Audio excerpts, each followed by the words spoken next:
안녕하세요. 저는 경기도 양평에서 주중에는 책 보고 가게라는 서점을 하고 있고요.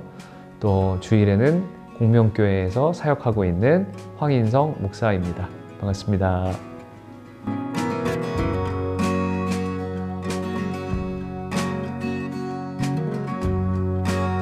공정하다는 착각은 정의란 무엇인가의 저자로 유명한 하버드대학교 정치철학 교수인 마이클 샌델의 책입니다. 정의란 무엇인가, 또 돈으로 살 수 없는 것들, 또 최근에는 당신이 모르는 민주주의에서도 강조했었던 지금의 자신의 성공과 지위가 자신의 재능과 노력만으로 이루어진 것이 아니라 이 사회 공동체에 빚을 지고 있다는 그 저자의 주장이 이 공정하다는 착각, 이 책에서도 동일하게 강조되고 있습니다.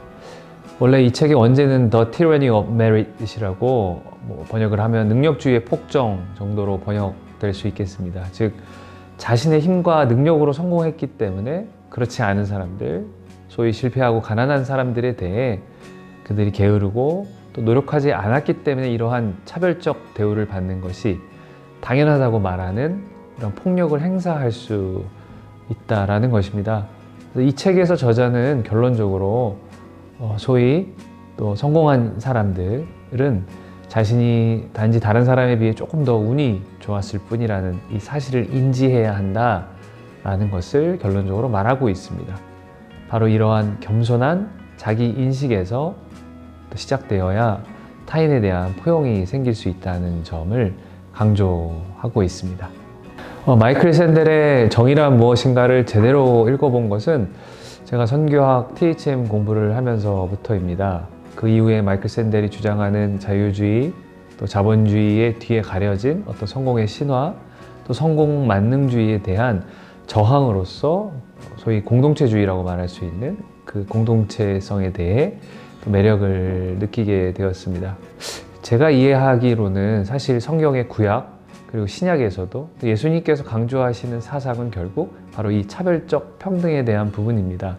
즉 하나님은 인간을 비롯한 모든 피조세계를 사랑하고 그분의 은혜를 모든 피조물에게 주고자 하시는데 이 하나님의 사랑과 은혜를 받을 기회조차 박탈당한 사람들이 있다라고 성경은 이야기합니다.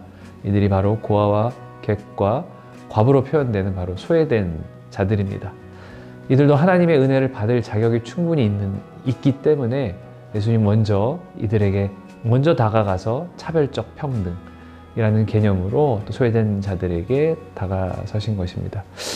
이렇게 정치 철학의 입문서라고 할 수 있지만 제가 보기에 이 책을 통해서 결국 기독교가 이야기하고자 하는 방향성과 또 유사성이 있다라는 생각이 들었고요. 또 이 책을 통해서 동네 이웃과 또 사람들과 또 소통할 수 있는 좋은 저점이 된다라고 생각합니다. 실제로 제가 주중에 사역하는 이곳 서점 책보고 가게에서는 청소년 인문학을 진행하고 있는데요. 중학교 1학년이 돼서 함께 저랑 책을 읽을 때 항상 제일 먼저 읽는 책이 10대를 위한 정의는 무엇인가라는 책입니다. 마이클 샌델의 책인데 이 책을 통해서 어떤 정해진 답이 아니라 지금 우리 사회에서 일어나고 있는 이 불공평의 이슈에 대해서 어떻게 접근해야 할지를 던질 수 있는, 그리고 결국에 또 기독교적 가치관과 연결될 수 있는 좋은 책이다라고 이야기할 수 있습니다. 두 군데 정도 제가 좀 읽어드리겠습니다. 능력주의 시스템의 부정적 측면 두 가지를 조명해 준다. 첫 번째, 능력에 기준한 유동적 사회는 비록 세습적 위계 질서와는 상반되지만 불평등과 상반되지는 않는다. 반대로 그것은 출생 대신 능력에 근거한 불평등을 정당화한다. 둘째, 최고의 천재를 예찬하고 보상하는 시스템은 그 나머지를 격화시키며 의식적으로든 아니든 비천한 자들이라고 멸시하기 쉽다. 과거 귀족 사회에서는 이런 어떤 신분, 태어나면서부터 신분이 달라진 것에 대한 그 불평등을 해소하기 위해서 이런 어떤 자율성을 강조한 능력주의가 시작되었는데, 그래서 이러한 세습적 위계 질서와는 상반되는 개념이지만 능력주의가 불평등하고는 상반되지 않는다. 이 점이 되게 흥미로운 부분인 것 같습니다. 또 한 부분은 이 책에 거의 결론적으로 이야기하고 있는 부분입니다. 사회 속에 우리 자신을 그리고 사회가 우리 재능에 준 보상은 우리의 행운 덕이지 우리의 업적 덕이 아님을 찾아내는 것이 필요하다. 우리 운명의 우연성을 제대로 인지하면 일정한 겸손이 비롯된다. 신의 은총인지 어쩌다 이렇게 태어난 때문인지 운명의 장난인지 몰라도 덕분에 나는 지금 여기 서 있다. 그런 겸손함은 우리를 갈라놓고 있는 가혹한 성공 윤리에서 돌아설 수 있게 해준다. 그것은 능력주의의 폭정을 넘어 보다 덜 악의적이고 보다 더 관대한 공적 삶으로 우리를 이끌어 간다. 이게 사실 이 책에서 결론적으로 이야기하고 있는 부분이고요. 어떤 사람의 성공은 한 사람의 개인의 능력이 아니라 공동체의 빚을 지고 있다라는 부분을 이 책에서 강조하고 있습니다.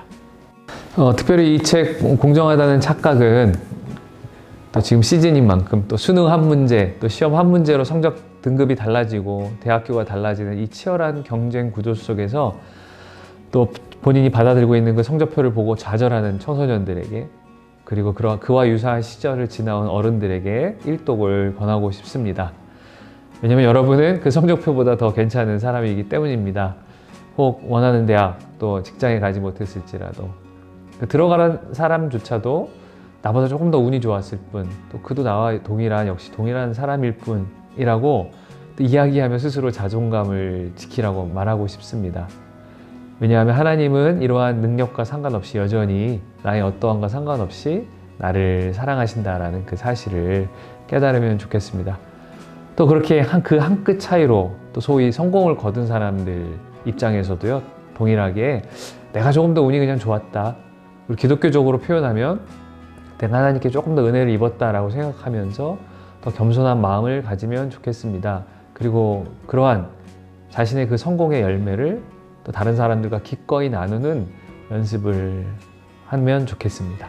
사실 이 지금의 이 거대 자본주의 앞에서 나의 존재를 지키고 또 나의 기독교적 정체성을 지키기 위해서는 바로 지금 우리가 살고 있는 이 사회를 이해하고 분석하는 작업이 필요합니다. 그런데 우리가 좀 수동적이고 이 주입식 위주의 대한민국 교육을 배워왔는데요. 이것을 탈피해서 좀 스스로 생각하는 인문학적 통찰이 필요하다고 생각하고 있습니다. 그래서 이 양평에서 작은 책 모임을 지속하고 있고요.